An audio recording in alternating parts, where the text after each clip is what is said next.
আসসালামু আলাইকুম। আমি দেশপ্রেম অ্যাগ্রো ফার্ম থেকে বলতেছি। আজকে চমৎকার সুখবর হচ্ছে আপনাদের জন্য। আজকে বাস্তবে আপনাদের একটা খামার ভিজিট করছি। যেই খামারে আজকে ২০শে রমজান। এখান থেকে গরু বিক্রি হচ্ছে।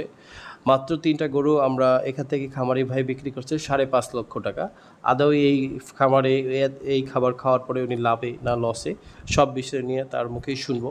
এবং তার আগে দেখেন গরুগুলা আমরা যে খাবারগুলা দিচ্ছি এই খাবারগুলো প্র্যাকটিক্যাল এতদিন আপনাদের সামনে যে রিভিউটা দিতে পারিনি, আজকে রিভিউ দেখার জন্য নিয়ে আসছি। আমার বড় ভাই হচ্ছে মানিক ভাই, ওনাকে আমার পার্শ্ববর্তী এলাকায় ওনাকে আমি সরাসরি দিছি এই খাবারটা দেওয়ার পরেই উনি বিগত ৮ মাস থেকে এই খাবারটা খাওয়াচ্ছে। আজকে ২০শে রমজান ওনার গরুগুলো বিক্রি হয়েছে ৫.৫ লক্ষ টাকা। গরুগুলো শুরু থেকে শেষ পর্যন্ত ওনার মুখে একটু শুনি। সব মিলে প্রায় আমি ৭-৮ মাস ধরে এই দেশপ্রেম অ্যাগ্রোফিট খাওয়াইলাম। তো আমার গরুর অবস্থা যথেষ্ট ভালো, আমি যেটা আশানুরূপ রেজাল্ট চাইছি সেটা আসছে। হ্যাঁ, আজকে গরু পাঠাইতে একটু খারাপ লাগতেছে। এটা বাস্তবতে মানে বাস্তব ব্যাপারটা কি যে গরু অরিজিনাল মালিক টাকার কাছে এখানে আসলে তখন আর ইয়ে হয় না, মনে মনে খারাপ লাগে। আর এই ৮ মাসে যে আপনি খাওয়াছেন গরুর কোনো ধরনের প্রবলেম কি করছিলেন সেটা? একদম হয়নি। আমি প্রথমে গরু নিয়ে এসে ১ মাস বাইরে খাবার খাওয়াতে একটু আমার প্রবলেম হয়েছিল। পরে আমি সব খাবার বন্ধ করে দিয়ে এই দেশপ্রেমের খাবার খাওয়াইছি। তখন থেকে আর গরুর তেমন কোনো সমস্যা হয়নি। গরু বেচলেন কত? গরু বেচলাম ৫.৫ লাখ টাকা। ৫.৫ লাখ টাকা, আলহামদুলিল্লাহ। তো মানিক ভাই এর আগে যে ভিডিওতে গরুগুলো কিভাবে বাইর হলো না গরুগুলো কিরকম সাইজ সবগুলো দেখাবো।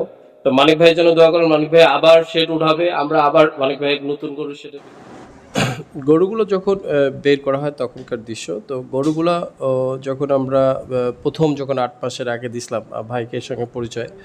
ভাইকে এক প্রকার রিকোয়েস্ট করিয়ে দেওয়া যে ঠিক আছে ভাই, আপনি তো বাজার থেকে অনেক খাবারগুলো কিনে খাওয়ার অনেক দামে খাওয়ার। বাজারে সাধারণত এসিআই বা নারিশ অনেক ধরনের খাবারগুলো থাকে। অনেক দামি খাবার, প্রায় ৫০-৫৫ টাকা বা ৬০ টাকা। যে ওইরকম ভালো কোয়ালিটি ওই রকমই দাম হবে।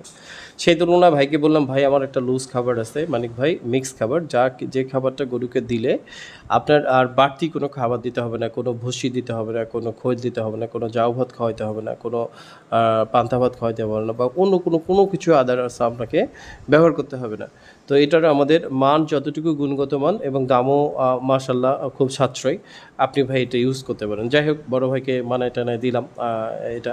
আর আমি দেওয়ার এই কারণেই আগ্রহ, যেহেতু এতদিন প্র্যাকটিক্যাল আপনাদের একটা দেখার জন্য আমার পার্শ্ববর্তী কিছু লাগবে, বা প্র্যাকটিক্যাল যে বাস্তবতাটা এটা লাগবে, যার কারণে মানিক ভাইকে এক প্রকার প্রথম দিকে আমি হেল্প কী বলবো দিছি। দেওয়ার পরে মানিক ভাই প্রথম দিকে হয়তো এই তো ফার্স্ট টাইমে ২-১ দিন খাওয়ার পরে একটু কম করে খাইছে। তারপরে ওনাকে বলা হয়েছে ঠিক আছে খাবে, কোনো সমস্যা নেই, সেট হইতে একটু সমস্যা। তো সেইখান থেকে শুরু, আজকে দেখতে ৮ মাস পরে আমরা গরুগুলা বিক্রি করতেছি এবং আমাকে নিজেকেও অনেক ভালো লাগতেছে। একজন কোম্পানির এমডি বা কোম্পানির মালিক হিসাবে শুধু যে ব্যবসা করব তা না, ব্যবসা তো অবশ্যই করব, ২-১ টাকা লাভ না করলে আমি টিকবো না। সেখান থেকে যে তার যে গরুটা যে প্রফিটে বিক্রি হয়েছে এইটাই খুব আমার ভালো লাগতেছে। এবং তার যে গরুগুলা পরবর্তীতে ৮ মাস কোনো ধরনের কোনো তাকে হ্যাসেল ফিল করতে হয় নাই, বা গরু যে ফুড পয়জনিং হবে বা গরুর পাতলা পায়খানা অন্য রোগগুলো, কোনো ধরনের রোগগুলা তার গরুকে আক্রমণ করতে পারেনি। শুধুমাত্র এটা ফিডের উপর ডিপেন্ড করে, আমরা যেরকম খাবো সেইমভাবেই আমাদের কিন্তু পরবর্তীতে রেজাল্ট দেবে। তো মাশাল্লাহ ৩টা গরুই আজকে খুব সুন্দর, 3টা গরুই একসাথে বডি উঠছে। আর উনি যে লাভবান এই কারণেই আমরা লাভবান। তো পরবর্তীতে এই কাস্টমারের মাধ্যমে আমরা আরও হাজারো কাস্টমারগুলো পাবো, এটাই বাস্তবতা। তো দেশপ্রেম অ্যাগ্রো ফার্ম থেকে যারা খাবার নিতে চাচ্ছেন, দেশের সমগ্র ডিস্ট্রিক্টেই মাল ডেলিভারি দিয়ে থাকে দেশপ্রেম অ্যাগ্রো ফার্ম, সেটা হলো যে কুরিয়ার সার্ভিসের মাধ্যমে। আর যারা বড় খামার তারা আমাদের সরাসরি গাড়ি করে মাল নিয়ে যায়। যেমন আমার বরিশালে বড় একটা খামার আছে, আর আপনার হলো সিলেটের একটা বড় খামার আছে। তো আমাদের মাছ এবং গরু দুইটাই খাবার আছে, কিন্তু আমাদের গরুটা যদিও প্র্যাকটিক্যাল ছিল দীর্ঘদিন ধরে, কিন্তু দেখার সুযোগ হয়নি। এবার আমরা এটা ফার্স্ট রমজানে আমরা গরুটা সেলস করতে পারছি।